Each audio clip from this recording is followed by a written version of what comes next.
Kan semua, ini ada pertanyaan mengenai enggak usah ya. Baik begini, ini pertanyaan terkait dengan RUU perampasan aset ya. Jadi kita ketahui bahwa Pak Presiden Prabowo Subianto sudah menegaskan meminta kepada DPR untuk segera membahas rancangan undang-undang ini. Dan seperti kita ketahui, RUU ini kan sebenarnya sudah diajukan pada masa pemerintahan Pak Jokowi pada tahun 2023 yang lalu. Dan dalam surat Presiden juga sudah menunjuk pada waktu itu Menteri Menko Polhukam, Pak Mahfud, dan Menteri Pak Yasona Lauli, Menkumham pada waktu itu, dan satu lagi Menteri, saya lupa ya, untuk mewakili Presiden membahas RUU ini. Hanya kan sampai sekarang RUU itu belum dibahas oleh DPR. Dan karena itu Pak Prabowo menegaskan juga kepada Pak Ibu Puan Maharani supaya DPR segera mengambil langkah membahas RUU ini. Dalam perkembangan selanjutnya, Menteri Hukum sudah melakukan rapat di DPR dalam rangka perubahan prolegnas, dan ini sudah memasukkan RUU perampasan aset ini dalam prolegnas tahun 2025-2026 ya, nanti akan segera dibahas pada tahun ini juga. Mudah-mudahan pada tahun yang akan datang ini sudah bisa diselesaikan.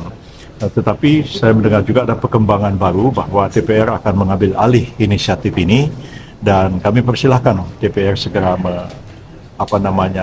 merevisi atau menambahi, itu diserahkan pada DPR. Tapi pada sisi pemerintah siap untuk membahas RUU ini kapan saja DPR menyerahkan RUU itu kepada Presiden. Jadi dari sisi pemerintah nggak usah ada keraguan, kami siap membahas RUU itu, dan tergantung Pak Presiden nanti siapa yang akan ditunjuk, menteri mana yang akan ditunjuk untuk mewakili Presiden dalam membahas RUU tentang perampasan aset ini. Kalau soal tim investigasi independen untuk korban yang meninggal itu akan dibentuk? Sampai hari ini kita menyerahkan kepada lembaga-lembaga yang sudah ada, ya. Artinya langkah-langkahnya itu kan sudah lebih konkret dilakukan.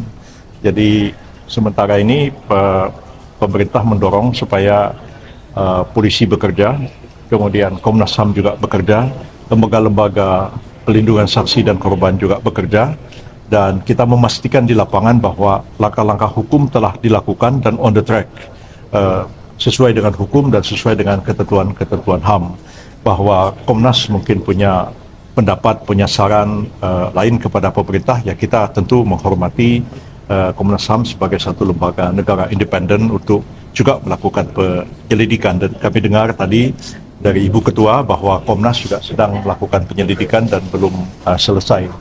Jadi kalau pemerintah kiranya cukup melihat bahwa dengan perangkat-perangkat pemerintah dan lembaga-lembaga negara yang ada sekarang pun, kalau kasus ini bisa kita selesaikan, maka langkah itulah yang akan kita tempuh sementara ini. Ya. Soal ini ada dua menteri lagi. Pak Menteri duduk sama mantan tersangka pembalakan. Aduh, nggak usah. Saya nggak mau jawab itu.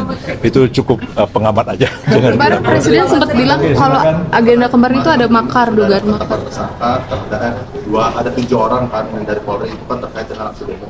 Nah dari pemerintah sendiri apa sebenarnya melihat Bu Mepi ada lagi nggak sih aparat-aparat yang melakukan kekerasan terhadap masyarakat dalam demo, karena kan beberapa video viral kayak di Medan, mahasiswa kejam-kejam dan segala macam. Dari pemerintah sendiri sudah menemukan itu nggak? Ya, pemerintah sebenarnya melakukan hal yang sama ya, terhadap 7 ini kan yang betul-betul menimbulkan korban.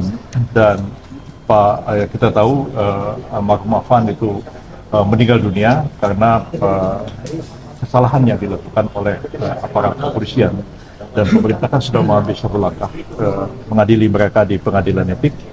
Dan seperti tadi saya tegaskan bahwa akan ada langkah lanjutan, yaitu menuntut yang bersangkutan itu ke pengadilan umum sebagai satu tindak pidana biasa, tindak pidana kena kesengajaan mengakibatkannya meninggalnya orang lain dan sebagainya. Itu tergantung pada penyidikan yang dilakukan di dalam waktu yang tidak terlalu lama. Dan hal seperti ini mungkin juga terjadi di tempat-tempat lain kan, yang kita belum tahu, tapi pemerintah penginstruksi melalui Kapolri nanti juga tentu akan meminta kepada kepolisian yang ada di daerah-daerah, ya kalau ada laporan ataupun juga kejadian-kejadian tertentu di mana aparat kepolisian melakukan satu tindakan yang tidak perlu, ya misalnya melakukan satu tindakan yang sebenarnya tidak diperlukan tindakan seperti itu, tapi diambil langkah seperti itu tentu juga akan dilakukan tindakan, terutama sendiri untuk melihat dari segi disiplin dan juga dilihat dari segi etik kalau sampai menimbulkan korban. Jadi ini tentu tidak hanya pada 7 orang ini aja, tapi yang lain-lain pun akan dilakukan hal yang sama jika sekiranya itu terjadi di daerah-daerah. Kalau untuk anak-anak yang ditahan itu Pak kan kemungkinan bahkan RJ ya. Tadi kan sudah dibilang sudah tersangka. Iya, anak-anak itu sudah melakukan tindak kekerasan, pembakaran atau kita tahu kemana pembakaran segala macam. Ya, saya tidak bisa merinci satu demi satu, tetapi peran anak-anak itu juga memang dilakukan penyelidikan dan penyidikan. Tapi seperti yang sudah saya tegaskan tadi bahwa pemerintah mengedepankan terhadap anak-anak itu akan dilakukan upaya restoratif justice ya, terutama kepada anak-anak ini karena kita lebih mengedepankan aspek pendidikan dan pembinaan kepada mereka daripada aspek menjatuhkan hukuman. Hal yang sama juga kita lakukan terhadap mahasiswa, hanya kepada mereka yang betul-betul mempunyai niat yang jahat atau mempunyai mens rea untuk melakukan satu kejahatan, itu yang betul-betul akan kita tindak lanjuti sampai nanti dilimpahkan perkara ke pengadilan. Jadi terbuka kesempatan bagi pemerintah juga untuk melakukan musyawarah dengan keluarga, dengan korban, mengedepankan restoratif justice supaya betul-betul tercipta keadilan di negara kita ini. Ya? Semuanya. Kan ini ada koalisi masyarakat yang mendesak adanya tim pencari fakta untuk mengusut ada tidaknya. Ya, sudah saya jawab tadi. Oh.